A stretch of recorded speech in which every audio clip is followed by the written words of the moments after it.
Hi, I'm Nancy O'Neill and welcome to Suncoast FYI. Today we talk to the Florida Studio Theater about their spring children's productions, plus we check in with what's new at JFCS and a visit from our furry friends at the Humane Society of Sarasota County.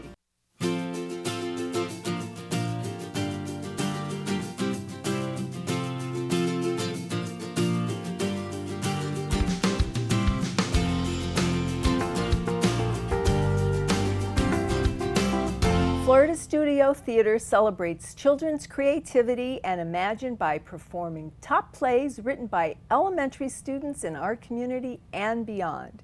Here with more on The Star Who Could Not Twinkle and other winning plays is Write-A-Play coordinator Hannah Bagnall. Well, a fun job for anyone to have, but my goodness, you're so young and you have such an incredible job. Do you just love it? It's a dream. It is the dream job. So where do the plays come from, Hannah? Do you choose them? They come from all over. Most of them from Sarasota and Manatee counties, of course, because our playmakers go out into the schools and teach students how to write plays and bring them back to us. But we also do residencies in Camden, New Jersey, and we have partners with the sister cities of Sarasota in Mexico, in Israel, and Scotland, all over the world. Wow. Now, last year, I know I saw that you had over 6,000 submissions. How many do you have this year? So this year's a record-breaking year. We have received plays from over 7,100 playwrights. Wow. Yeah. How do you choose from so many? Oh my goodness. It's really hard. Wow. We read them a lot. Each play gets 2 or more reads. So we want to make sure that the plays have the 4 ingredients of a play: character, setting, dialogue, and problem. And we tell students that's what we want. And as long as that play has all of those things, then it's great. But it moves on because we have to choose just 12. Sure, okay. So we want something that is imaginative and creative and has a very unique voice.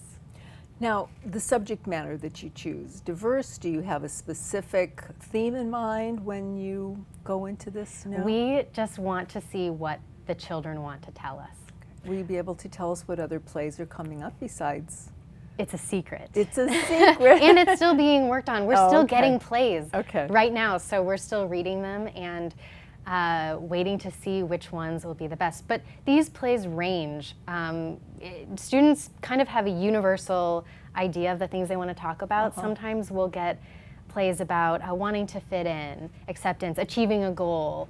But the winning plays are the ones that have a really unique viewpoint or really strong characters or something like that.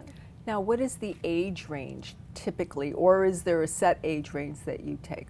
So for this performance, it's going to be kindergarten through 6th graders. Oh my goodness. Yeah. So will it be a combination of kindergartners through 6th graders who perform in this particular play? Or? In our performance, we have professional actors. Our acting apprentice company performs the play that are written by the students. So we have a play that is written by a kindergartner, performed by professional actors. We treat these plays just as we would treat a play written by a Broadway playwright. It is fully produced, costumed, set designed, and performed by professional actors. Wow. Now, how can our viewers see these plays, and where are they going to be held, and when do they start? And I have all these questions for you. So it's going to be at Florida Studio Theater, and you can just call the box office, just like you would any other show. And it will start March 28th and run through April on Saturdays and Sundays. That's when our children's theater series runs. And it is such an exciting house. It's in our Keating Theater, and the children coming to see their plays that they've written is the most exciting thing. But then I think if you bring your child or your grandchild, or any child that you know, and they see a play that's written by someone exactly like them, it's amazing. It's very inspiring. I'm sure it is, and it's you know, for the children and the parents, it just, you know, has to be a most incredible experience. Now, Do the chosen students receive any kind of accolades, any awards or trophies or anything like that? Absolutely. So our winning playwrights come and have an award ceremony at FST. We celebrate them, they get a medal and a certificate. Every single student who writes a play gets a certificate for the courage to create. Because it's not easy to put your ideas and your words out and to have them judged, you know, to have someone read them. It's not easy. As adults, it's not easy. Exactly. So we want all of the students to feel like they have made a contribution. So our winning playwrights get to come and have a nice celebration with us. All right, so it will take place starting March 28th. 28th, and it will for 12 weekends? Is that because there's 12 plays, or will there be no? So plays? all of the plays are performed at one time. So most of these plays are only 1 or 2 pages long. Oh, yeah. Well, that's great. So you get to see all. You get to see all of them. Yeah. So it's really exciting. You'll get to see all of them in less than an hour. Okay. It's a perfect afternoon or morning. I love it. I love it. Well, thank you so much for being here, and I look forward to seeing what these young creative minds have created. So. I do too. Yeah. Thank you. Thank you. Just ahead on Suncoast FYI, we check in with the JFCS.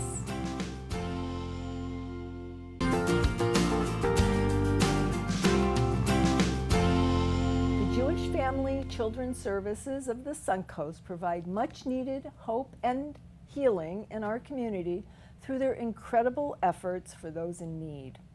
And here with more is President and CEO Heidi Brown and Event Chair Rachel Benderson. Ladies, you do such amazing work all the time and you never stop. We were chatting about that. You have so much on your plate and you give so much to the community, both of you, so many different ways. So thank you. Thank you. Right now, we'd like to hear about what you do for the JFCS, please. Sure.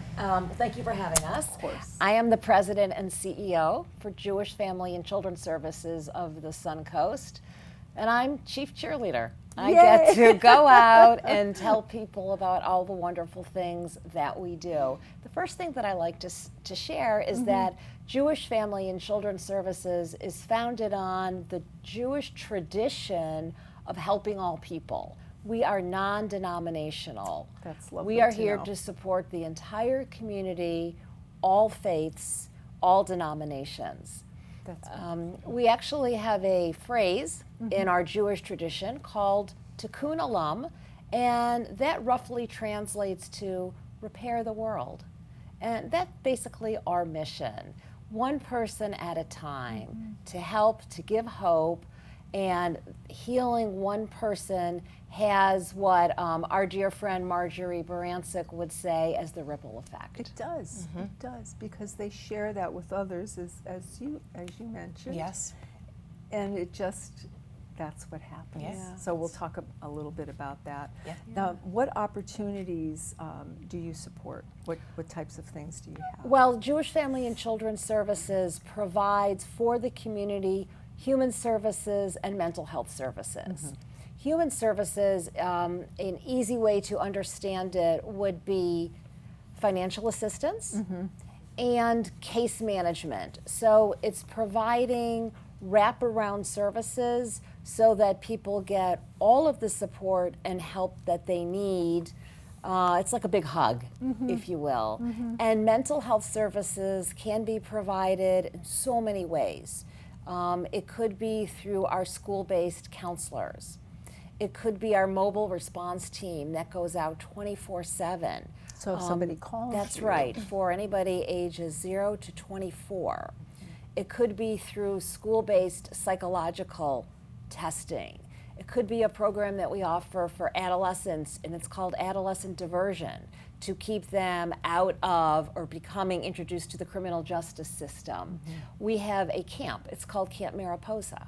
Camp Mariposa literally is a place where children can go. We have 2 camps for ages 8 to 12 and then 13 to 17. Children can go to these camps, and the only qualification is that they are impacted by a loved one who has and suffers from an addiction disorder.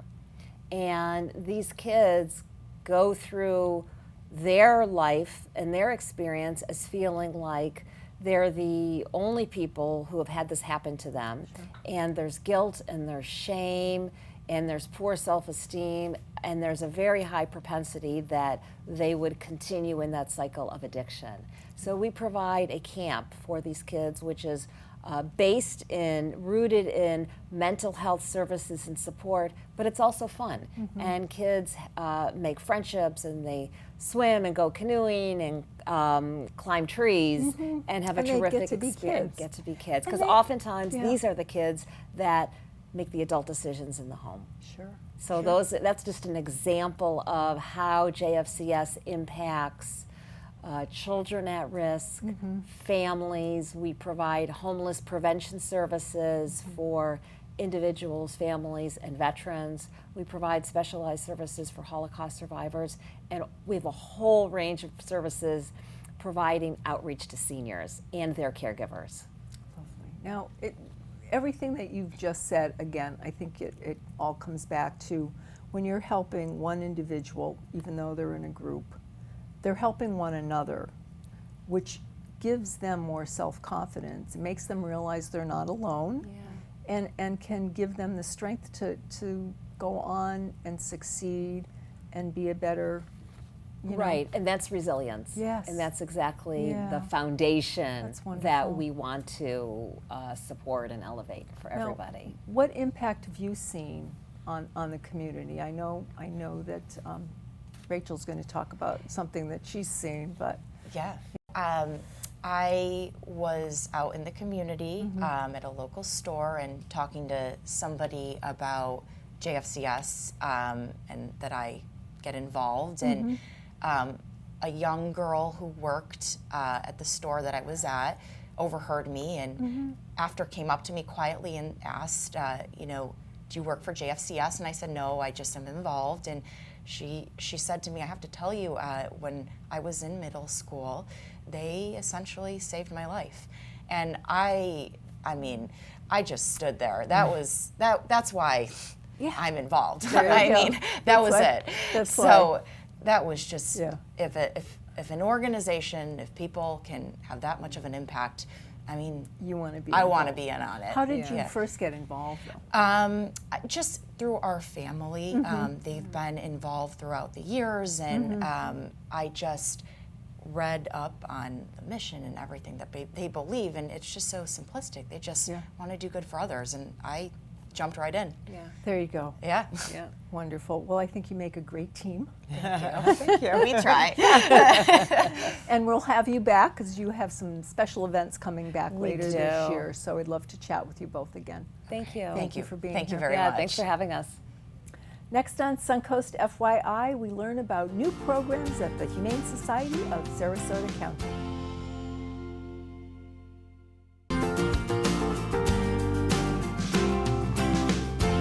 We were all familiar with the Humane Society of Sarasota County's clinic and adoption services, but they have other programs helping animals in need in our community. Joining us now with more is Community Outreach Director Jenny Armington. Well, hi, Jenny. Hi. I know people are very happy that you're here and that I'm here talking with you, but who is this? This is Teddy, and I think people are more happy to see him. And he is an 8-week-old, obviously a black lab mix, and he's available for adoption. He is just the most adorable. Now, you said right now he's in one of the services, because we're going to talk about other services that you offer.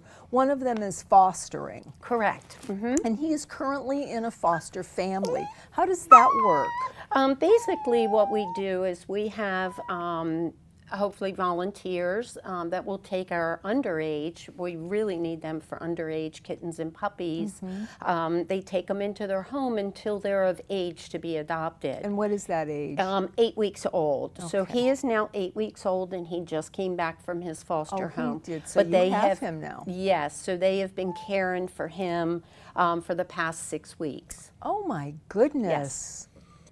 Wow. So that's about the length of time that it typically is you're fostering them? I would say that's typical, but it can vary. For instance, if we get puppies in that are 6 weeks old, it would only be 2 weeks that they would be fostering. So it depends on the age of the animal. Okay. He's spoiled rotten because he was in a foster home. And he misses them now, right? And he misses them. Okay. So the other services that you offer, you have classroom visits? Yes, we do humane education visits in various different schools throughout Oh, so the you community. take our fur babies to the classrooms? Yes, we actually take pet therapy. We have a very large pet therapy program, which is one of our community services. And in the pet therapy program, our volunteers, they go out to schools, they go out to senior centers, you know, and just comfort people. Any person in need, we will go out and visit. But they also go with me to teach humane education. And when I go into classrooms to teach humane education, I teach the children how to care for animals. I teach them all about pet safety. And then I teach them how to greet animals using our pet therapy dogs. And most of all, I hope to teach them to be kind to all animals. Oh, very important. They just, how could you not look at that? Look at that face. Now, summer camp programs you also have for you have on site. Do they come to the Humane Society for the summer classroom programs? We do have a summer camp, which is coming up in June. And in the summer camp, it runs for 7 weeks. So we have kids ages 6 to 11 come to the shelter. They interact with all sorts of animals. Okay, but it's a week-long program. It is so okay. Yes, it's a week-long program that 7 runs. times. Yes, exactly. Okay. And the kids get to interact with puppies and kittens, and I bring various different exotic animals in that they learn about. Really? And we also do crafts and games. So we try to teach the children, but we do it in a very fun way. Okay, and is there a cost associated with that? Yes, it's $200 a week. And that all goes back to the Humane Society? Yes, it absolutely does. Good. So our viewers out there, I mean, there's so many different ways they can get involved. They can donate, but they can volunteer. They can be a foster parent. Tell us a little bit how they can find out about all of that, Jenny. Well, they can always stop by the shelter and pick up brochures. They can go on our website. You can apply to be a volunteer on our website. You can donate on the website, and of course you can adopt on the website. Or you can look at the animals that are available for adoption. But you can also, oftentimes schools and organizations have supply drives for us. We have a wish list of items that we need, and oftentimes they will donate those items. And we also have organizations that have, and retail stores that have events for us. Oh, really? So can anybody host that, or does it have to be a company or a supply drive? Anyone could really host a supply drive. The event, it depends. We often go to bigger festivals, or we may have, for instance, we're going to the Black Dog on St. Armand's Circle, and they give us a portion of the proceeds for the day. We take the animals out. Lovely. They help us get the animals adopted. So there are a lot of different ways you can get involved. So are there any other upcoming events that you want to share with us? Coming up in April, we go to the Philippi Farmhouse Market every other Wednesday. We also, like I mentioned, we're going to go to the Black Dog on St. Armand's Circle. And how perfect is he? Yes, we have the Lido Beach Arts Festival coming And those up. are all on your website? Yes, all the dates are on the website. Okay. Well, our viewers can go there to find that out. Thank you, and I hope you find a forever home really soon, because you're just so adorable. Thank you very much. After the break, we talk about some exciting Suncoast events happening this weekend.